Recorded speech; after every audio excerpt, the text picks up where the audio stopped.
Welcome back to the Forge, everyone. This week's project is going to be Krauser's knife from Resident Evil 4, and this one was one suggested in our comments.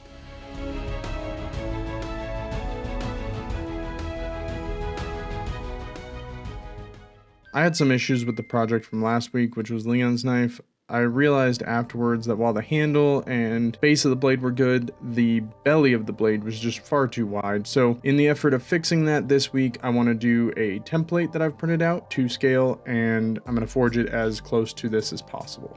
Krauser's knife is 15 inches overall and 10 inches for the blade. The steel that I'll be forging this knife out of is 5160 spring steel, and it came from a leaf spring.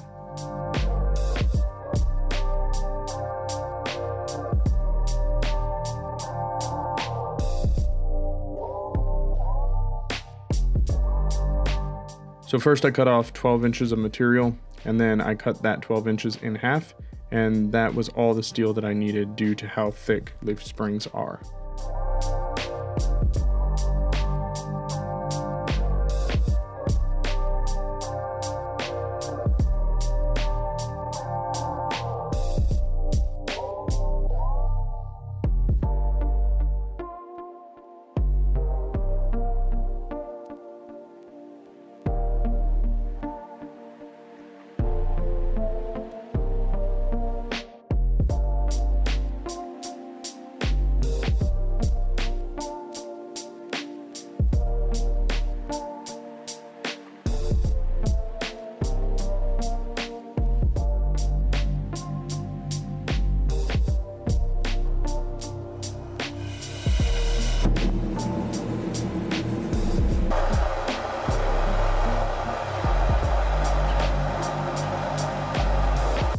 So something that I've been doing recently is marking the face of the anvil with either a pen, chalk, or something else. I had a pen this time. And that helps me have ways of measuring things as I'm moving through the project. Hot tip, so when you're working with leaf spring, it has its own curvature, so your first heat should be flattening that out so that you can accurately work on your piece.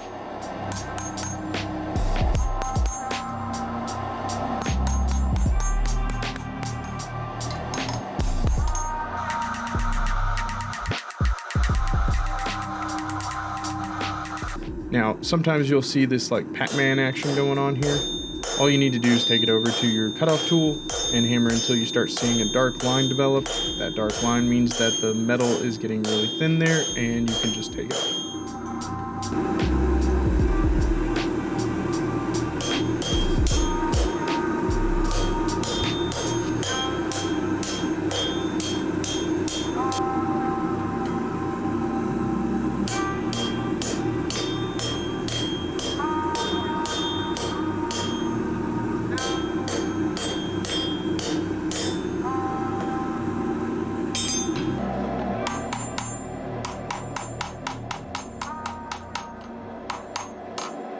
Once I finished the tip, I moved on to the belly of the blade and used the markings on my anvil to make sure I was constantly on target.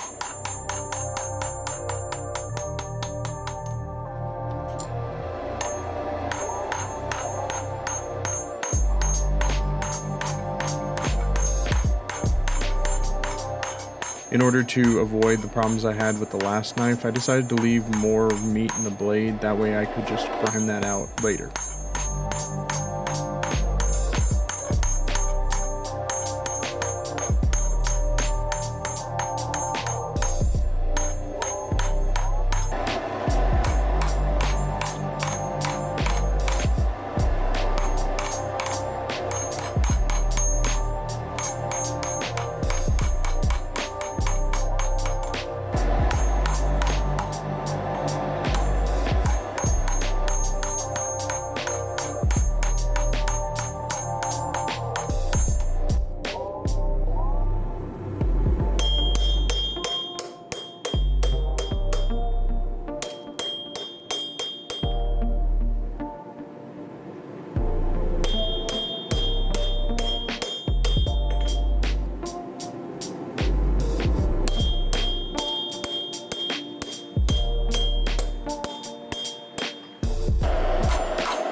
So I overestimated the amount of material that I needed and ended up just cutting the excess off. Here you can see me using the hot clip tool, and you can see that dark line I was talking about earlier.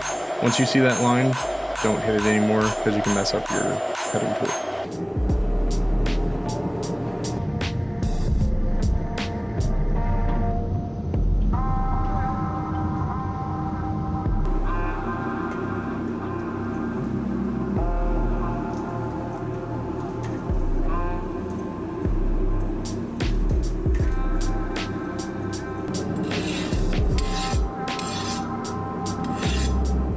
And now it's the same as always, 400 degrees, 2 cycles, 1 hour each.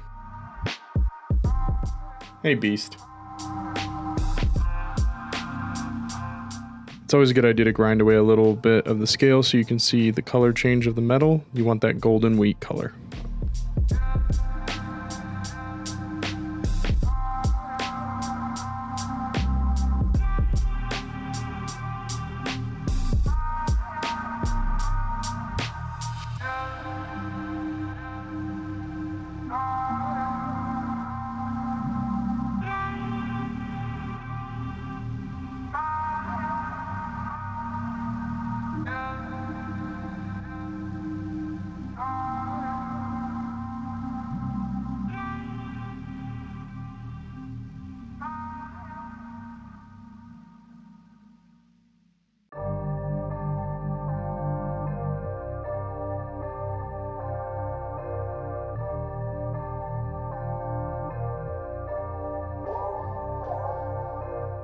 Here you see me using the flap disc to remove the pitting on the blade. After this, we'll move over to the grinding belt where we'll put in the finer details and flatten things out.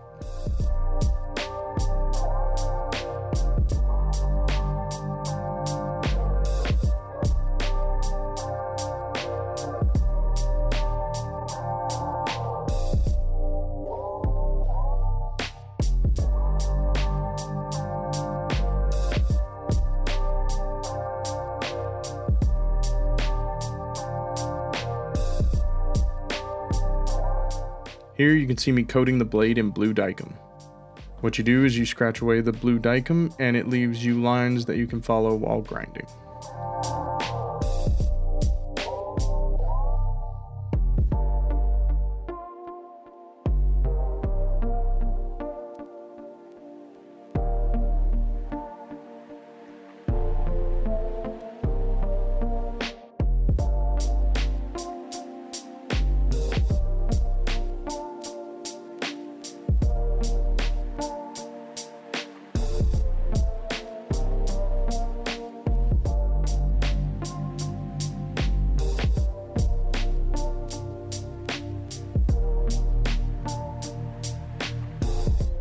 The handles are made of a light hardwood. I stained them using black leather dye, and I recommend sealing that after you do. Once the epoxy is set, you can grind away the extra with a flap disc.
So lessons learned, I would have liked to have taken a little bit more off the back and bottom of the handle skills, as well as, of course, making that hook a little better and extending that finger groove out. Also rounding it out a little more. It came out a little more like a V than I'd hoped.